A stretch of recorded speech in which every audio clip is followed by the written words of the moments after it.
E o que mais que você quer comentar a respeito do que pode, assim, o fator epigenético também, metais, o que você quer falar agora sobre mais o autismo? Sobre metais tóxicos, os metais tóxicos eles funcionam como disruptores endócrinos que atrapalham, de um modo geral, a fisiologia de qualquer ser humano, mas no autismo, isso acarreta, digamos assim, um pouco mais de problema do que nas situações em geral. Né? As crianças autistas, se você for procurar varrer literatura a respeito de relação entre metais tóxicos e autismo, você encontra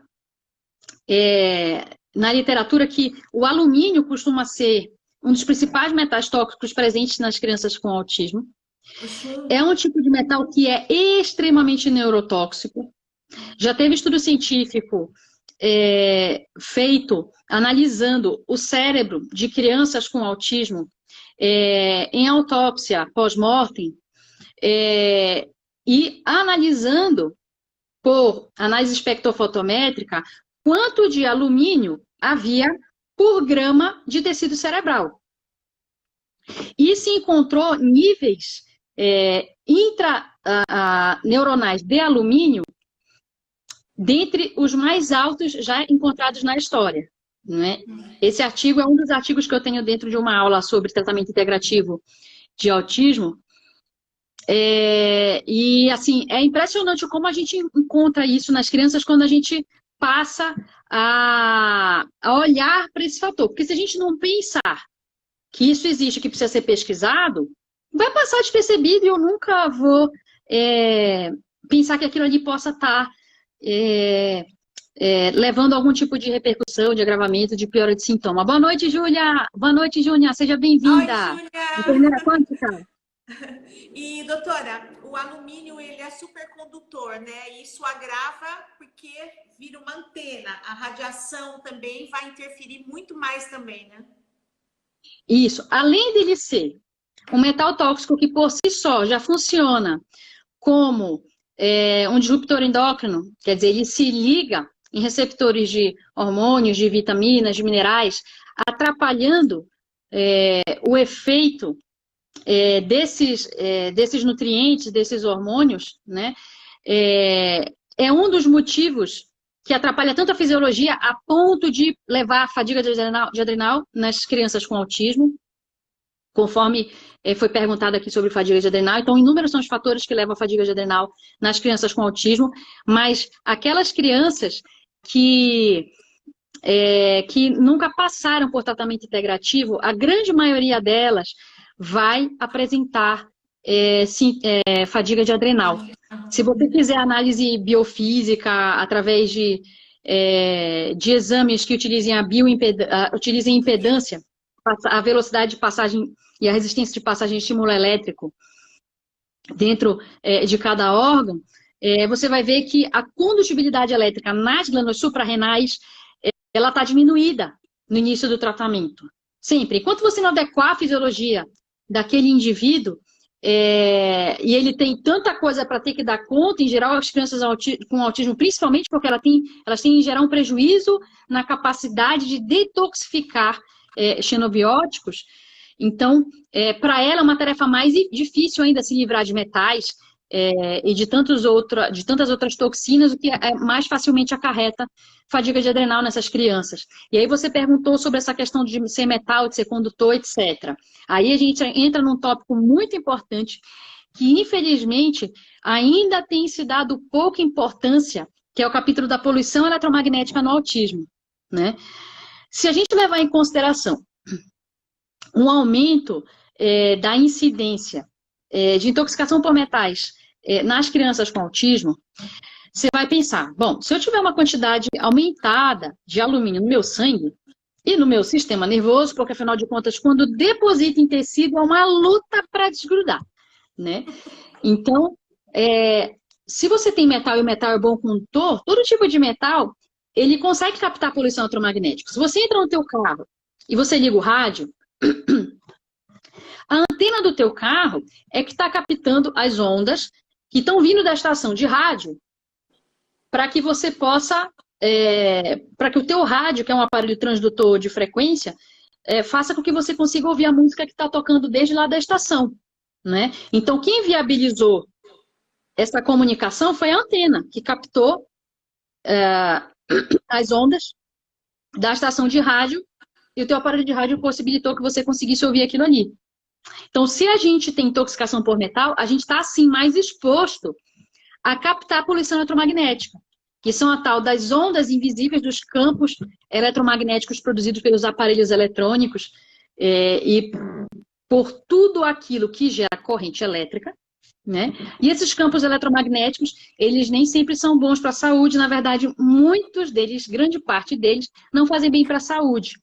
E se você levar em consideração a suscetibilidade individual, ou seja, a suscetibilidade de cada indivíduo, você vai ter pessoas mais suscetíveis a isso e outras menos suscetíveis. Se você tiver um indivíduo que, por si só, sem a gente nem falar de suscetibilidade genética, se a gente falar apenas de que um indivíduo com autismo, por exemplo, tenha mais um nível maior de autismo porque esteja intoxicado por... desculpa, um nível maior de alumínio porque esteja intoxicado por alumínio, ele vai sim estar mais suscetível aos efeitos deletérios da poluição eletromagnética no seu organismo, principalmente nos órgãos que são ricos em gordura, que é o caso do cérebro, suprarrenal e pâncreas. Então, mais um motivo para as crianças com TEA evoluírem com fadiga de adrenal e evoluírem com piora de sintomatologia autística quando exposta mais à poluição eletromagnética. Gratidão, doutor Bruno. Seja muito bem-vindo, querido. E médico da ORF. Tem alguma relação ao toxoplasma com autismo também, doutora? Ou parasita, um mascarenhas no bigode, uma tênia? Tem alguma relação também que agrava? Agrava, né? Sim, agrava. A partir do momento que você busca identificar com mais frequência presença de determinados parasitas numa criança com autismo, porque assim, quando você tem uma abordagem puramente tradicional, você vai pensar o que está acontecendo aqui dentro e ponto. Na medicina tradicional, a gente não é levado a pensar, tá, mas e se o paciente estiver com a verminose intestinal? E se ele tiver com uma população de fungo aumentada no intestino? O que isso pode ter a ver com comportamento, com sintomas autísticos? A gente não é ensinado isso na faculdade, né? Eu só fui aprender por pura necessidade, né? O que acontece? A presença de parasitas, e aí você pode falar de patógenos de um modo geral, se você fala de ácaros lumbricoides, né? Eles fazem, esses bichos, eles costumam fazer parte do que a gente chama de biofilme, que é o conjunto de micro-organismos que atapeta a mucosa intestinal.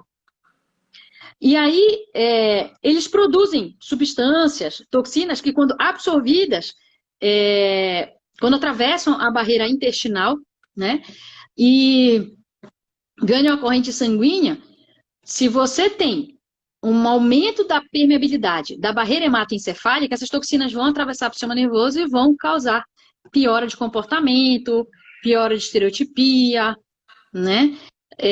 Você perguntou do toxoplasma, né? A toxoplasmose é uma parasitose que mesmo quando você só utiliza a medicina tradicional, ela já passa subdiagnosticada muito frequentemente. Às vezes o indivíduo está contaminado lá por um toxoplasma e ele não tem sintoma nenhum.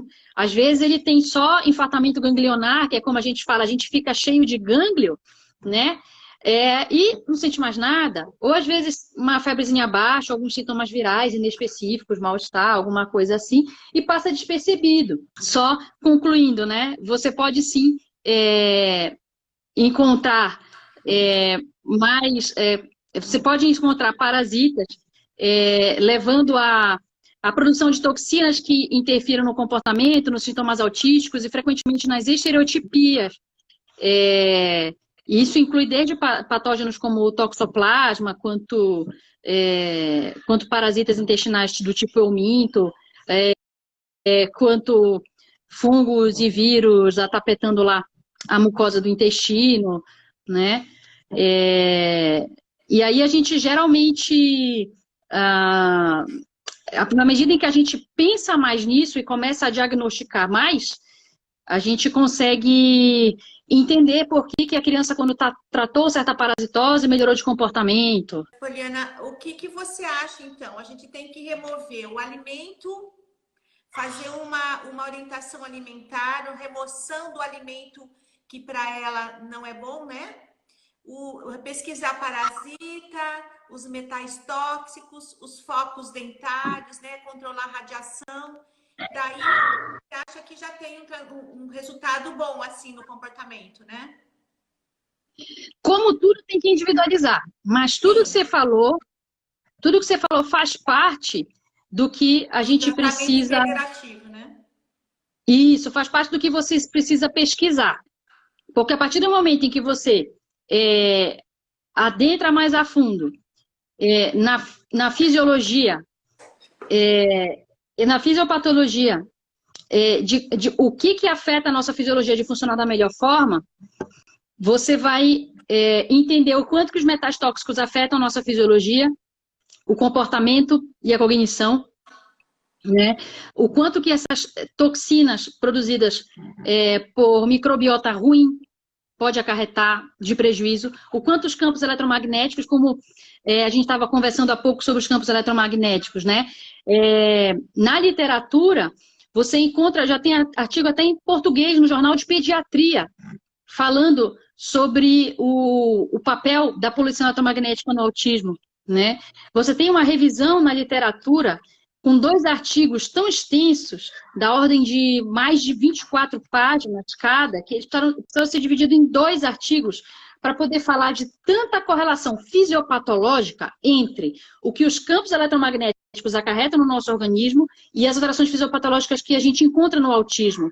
Então, assim, seria muita coincidência para não acreditar que uma coisa tem a ver com a outra. Não que toda criança com autismo tenha autismo por culpa da poluição eletromagnética, não. O que a gente está querendo dizer é que a poluição eletromagnética, que é algo que hoje em dia muito mais afeta a nossa saúde do que há décadas atrás, em que a gente não tinha esse nível de exposição que a gente tem hoje, hoje é um fator que deve ser levado em consideração, porque ele acarreta uma série de prejuízos dentro e fora do sistema nervoso central. A poluição eletromagnética, ela gera lesão de proteína de membrana neuronal, responsável por colocar a glicose para dentro da célula. Então, as proteínas transportadoras de glicose da membrana dos neurônios, da membrana celular dos neurônios, ela é lesada por campos eletromagnéticos. A gente tem lesão mitocondrial induzida por campos eletromagnéticos, então, levando a aumento do estresse oxidativo e da geração da produção de radicais livres dentro dos neurônios por culpa da poluição eletromagnética. A gente tem lesão de DNA acontecendo dentro do neurônio por culpa da poluição eletromagnética, e com 5G isso vai ser pior ainda, né? Daí a relação também entre poluição eletromagnética e câncer por conta dessa capacidade lesiva sobre o DNA, que acaba acarretando mutações e tudo, repercutindo em muitos dos pacientes, acaba aumentando a chance do paciente desenvolver câncer do que se ele não tivesse exposto a esse tipo de radiação.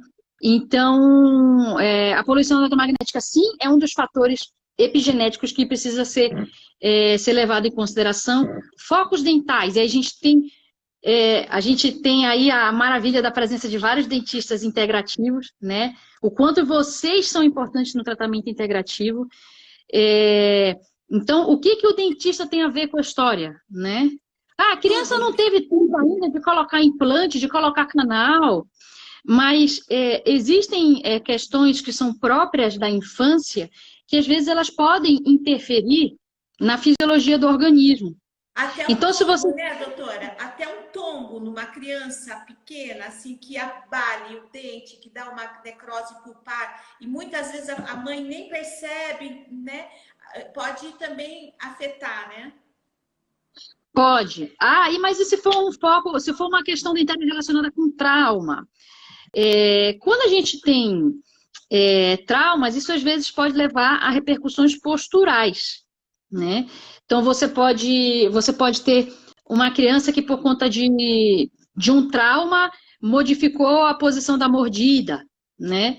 Aí você tem aquele indivíduo que, se ficar, por exemplo, com uma mordida torta, num determinado momento, ele vai começar a entortar o pescoço para um lado, e daqui a pouco ele vai começar a entortar o ombro para o outro lado, e daqui a pouco ele vai começar a entortar o quadril para o outro lado, e daqui a pouco ele vai começar a pisar, fazendo mais força no outro pé do que no pé de cá. Então, o que eu estou querendo dizer? A síndrome da bola de boliche, isso ou não? Também. A síndrome da bola de boliche, ela pode acontecer por questões não relacionadas a trauma, simplesmente por mau alinhamento de ossos da base do crânio, e aí a gente fala principalmente do osso esfenoide, né, que é como se fosse uma pedra angular que sustenta o nosso cérebro, e se o cérebro tem um peso semelhante a de uma bola de boliche, acabaram dando nome para isso de bola de boliche. Se você não tem um adequado alinhamento dos ossos da base do crânio, você pode acabar desenvolvendo algumas alterações posturais que levam a repercussões funcionais deletérias, e a gente chama isso de síndrome da bola de boliche. Isso vale a pena pesquisar também no autismo. Também, na medida em que você examina o paciente e identifica assimetrias, você pode conseguir identificar, às vezes, simplesmente de examinar o paciente, vamos supor que você não tenha nem recurso de termografia para detectar assimetria de temperatura corporal, mas se você detectar algumas assimetrias, a inspeção, quando você vai examinar, inspecionando o paciente, você já pode identificar alguns sinais semiológicos, ou seja, de exame físico, que possam ser sugestivos de síndrome de bola de boliche e de assimetrias. Então, quando a gente fala de trauma, quando você falou de trauma na boca, a criança cai, tem algum tipo de trauma, alguma coisa que leve, por exemplo, a alteração da mordida e leve a alguma assimetria, quando a gente tem assimetrias posturais, isso vai se perpetuando para longo prazo, a gente acaba tendo repercussões funcionais dessas assimetrias. Para a gente simplificar um pouco, esse conceito e tentar entender como uma coisa não tão distante, não tão abstrata, se você tiver, por exemplo, uma estrada, né, em que as vias estão todas tortas, truncadas, vai ser muito mais demorado, mais lento e mais difícil de o meu carro percorrer esse caminho para chegar no destino final do que se a via tivesse lisa, bem asfaltada e sem nenhum tipo de tortuosidade no caminho. Da mesma forma, isso acontece, a doutora Lani dando ok, porque ela vivencia isso no dia a dia, né? Da mesma forma, se você tem alterações posturais, isso acarreta impactos eletrofisiológicos. Então, o mesmo estímulo elétrico que saiu do teu hipotálamo, comandando o teu sistema nervoso autonômico dali para baixo, se ele encontra alterações alterações nessas vias que ele vai ter que percorrer, isso atrapalha a velocidade de condutibilidade do estímulo elétrico, então acaba alterando a nossa fisiologia. E principalmente quando você adquire posturas viciosas, cronicamente você acaba adquirindo uma perpetuação desses distúrbios funcionais que muito frequentemente acarretam dor. E numa criança que tem prejuízo da comunicação, que tem prejuízo para se expressar, às vezes ela está agitada, às vezes ela está mordendo a si própria, às vezes ela está mordendo o pai, mordendo a mãe. Você não entende por que a criança está agitada, por que a criança está agressiva, por que ela possa estar desatenta, com sono ruim. Muitas das vezes aquela criança tem dor. E a dor pode acontecer por inúmeros motivos, né? Tanto por alterações posturais, que nem essa que a gente estava comentando, como também pode acontecer simplesmente por fenômenos inflamatórios intestinais, por fermentação. Se a criança, por exemplo, tem uma incompatibilidade alimentar, por exemplo, com feijão. Feijão é um alimento bastante fermentativo. E aí, no que ela produz assim, mais gases intraabdominais, isso pode acarretar dor, por exemplo, e ela ficar mais agitada por conta disso, pode acarretar insônia. Tem um relato muito frequente que as mães de autistas trazem, que é de você você tem um relato de que a criança muitas vezes dorme com a barriga para baixo. Às vezes isso sinaliza um sinal indireto, muitas das vezes, que a criança está com dor. Né? Então, com o passar do tempo, você acaba tendo que ler, tentar fazer uma leitura do que está acontecendo com aquela criança, para você entender o porquê dela estar tendo aqueles sintomas. Do que simplesmente você dizer, está mais agitada, então vamos aumentar a dose da risperidona. Às vezes pode ter alguma coisa acontecendo na fisiopatologia daquele corpinho que está levando a criança a ter algum tipo de sofrimento e você não conseguiu identificar a princípio o que é, porque às vezes não está tão na cara. Aqui a Carla perguntou a respeito do por que acontece inflamação na glândula pineal. A glândula pineal, ela é uma glândula, eu estava lendo um artigo sobre isso hoje.